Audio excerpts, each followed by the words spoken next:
Del Boy Army, welcome to another spicy one on the channel.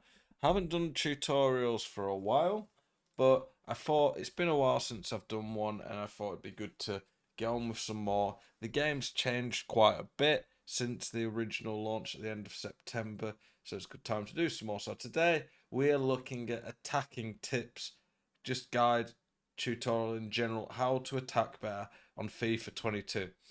I think as the game's gone on, attacking has got harder, defending has got easier. Tends to be a bit of a common cycle in FIFA, and it's quite a frustrating one. But this video hopefully is going to help you out and give you some tips that will make a big difference on this game. First tip I'm going to have is make sure that when it comes to attacking, you have the right type of players. So for your defense, they're pretty irrelevant. For the midfield, I like to have two midfielders who can shoot. Now, I'm not saying everyone can afford mid Zidane. I got lucky. I got him in the mid icon pack. You can see there he's untradeable. Or Team of the Year Jorginho with night shooting. Yes, these guys obviously help and make a big difference.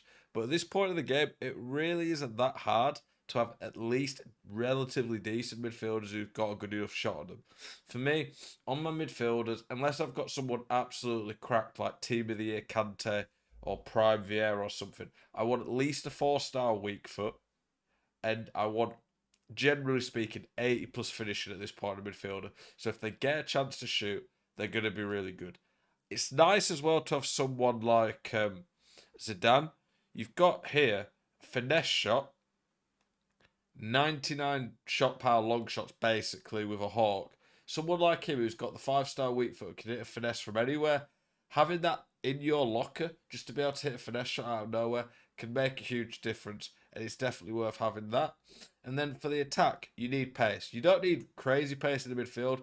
Up front, out wide, more so out wide, which might surprise me, but definitely up front as well. It helps. You want to generally at this point of the game be getting up to about 90, 95 minimum pace. You obviously want with chem stars to get to 99 pace. It just makes that difference that when someone makes a bad mistake, and through balls are so good on this game, it allows you to get one-on-one and get in. Generally speaking as well, 5-star skills is more important than 5-star weak foot on this game. I would say though, if you can get both, that's obviously a plus. On some FIFAs, 5-star skills doesn't really matter. I don't think 5-star weak foot's quite essential this year, but obviously I'll take it over not. But yeah, when it comes to building your team and attacking better, having the right players helps. 5-star skills, weak foot's going to make a big difference. And the last thing I will say for team is having impact subs. I used to have better impact subs, but I sold my team to be able to afford, sold some of those subs to afford better ones. But you can see I've got a Adama Traore, crazy pace off the bench. Having at least one player like that you can sub on to just go at people, make it really hard for them to do anything because he's just so good physically late on. Whether you're winning or not, it's useful. If you're winning, you can just through ball and get out the press of it. If you're losing, it's someone who can get that chance and just get it on goal. Having the right team will go a long way to making your attack better. A lot of people don't realise this, but it's an important tip to realise. This is a recording of some gameplay I had live from my Twitch yesterday. Often I'll stream on my Twitch, so it's a good place to check me out if you want to see me play live. One of the big things that people don't realise, and I don't know why people have not caught on to this more, you can just tell by the way people play, is that I think people do realise that it's happened, but they don't adjust the gameplay, might be a better way of putting it. But passing is so much worse on the game right now. Nearly got very lucky there. But yeah, passing's been nerfed quite drastically as the game's gone on this year. And see there, like just doing a driven pass there. At one point on this game, you could just spam driven passes, just spam R1 passes, and every single time they worked.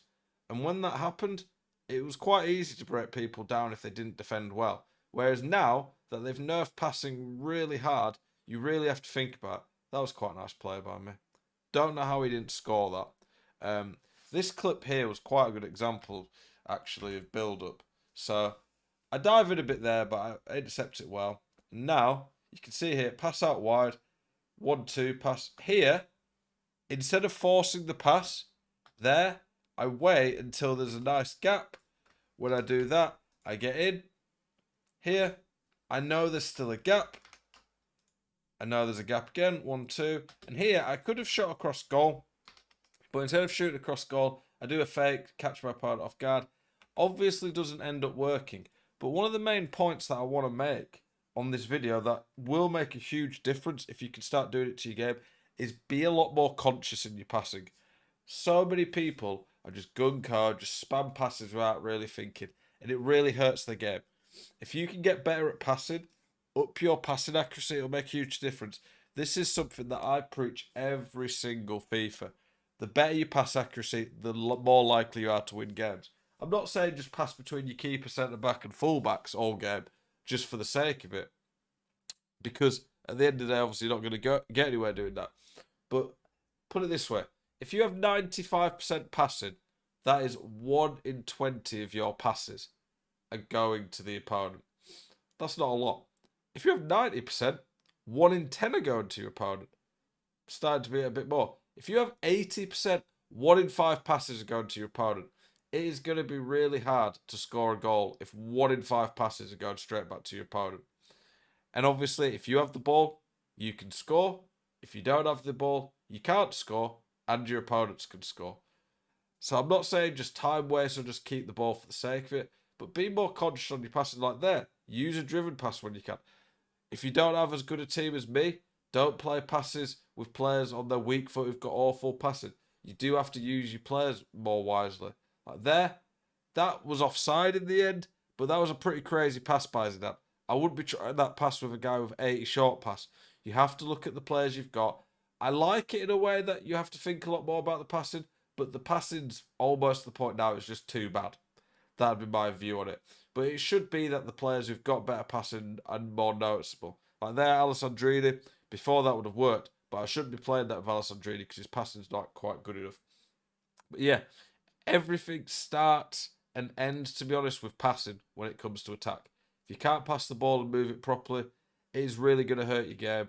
So really focus on that. Get that pass accuracy up. Learn which players can do what type of passes. Know when to do driven passes, when to double tap, when to do through balls, and it will improve your game massively. One thing that will help you attack a lot is learning to play out the press. So straight away in the second half of this game, my opponent started pressing aggressive. So see here, I'm dribbling left stick, trying to find some space, looking for the man in space here. Again, passing comes on to this. I left stick, I find the man in space, go towards man Dembele. There, ball rolls are not that good for taking it round a man anymore, but they're very good for quickly moving the ball and adjusting your position. See there, I go back, there's nothing forward. Going back sometimes in your attack to go forwards is a very good thing to do. If you know when to go back to escape pressure and to keep the play going, it can help a lot. Driven past there. And now look, I've moved the ball around lots. I've played around the press. And there, a driven pass into Ginola. And there, because I can see the keeper slightly that side, a shot across goal makes the difference. So watch this again. Lots of left stick. It's a bit risky, but it's better than just booting the ball if I'm confident. I will boot the ball if I feel like I have to. But here, I'm stretching, using out wide. That's one thing people don't do enough, by the way. They don't go out wide enough. Going out wide really makes a big difference in breaking people down because it pulls men out and allows more space in the middle. That ended up being a very nice goal for me. There's obviously a lot of different attacking tips I could give, and I'll probably do another video on this later this week or early next week because I don't want to make a 30-minute video on it. I think it's better to put it to different videos for you guys. Don't want it to be too overwhelming. But the extra pass, one of the best goals I've probably scored this FIFA. We'll watch that again and I'll slow it down a bit. So, we're defending in shape here. Step up, win the ball. And if I can counter-attack and move the ball forward straight away and catch my opponent out, I will. Doesn't mean I force it and doesn't mean I do it every single time. But when the opportunity is there, I will go for it. So there I go back again because there's nothing on. I'm passing the ball around. I pass into the space. Passing into the space, not forcing dumb stuff will help a lot. Here, we're going out wide again. Going out wide stretches the opposition. Look here, it pulls him out. Van Dijk's been pulled out a bit. Space there. Now, I would say do not do that many first-time passes unless the risk is worth the reward. So the risk here is with his defender running one sec. Running that way, and him running that way. I'm going to get it on goal. There. I could shoot first time. And this is where the extra pass that I'm talking about comes in. One sec. That is annoying me. The extra pass comes in. If I shoot first time, I'm 99% probably going to score. But when I pass, it becomes a guaranteed goal. So watch that again. The extra pass is something that high-level players do a lot. On FIFA, so often you'll shoot and think it has to go in. And then it doesn't, and you're thinking, what more could I have done? One of the things I realised in my gameplay over the years was I didn't play the extra pass enough. When you watch the very best pros on FIFA, they always go for that extra pass, which guarantees a goal for them, and that can be the difference in a tight game. If you have the extra pass to give yourself an open net, pass it, because it can win you games. Appreciate you guys watching this video. Hope you enjoyed it. As always, keep it spicy, and I will see you guys in the next one.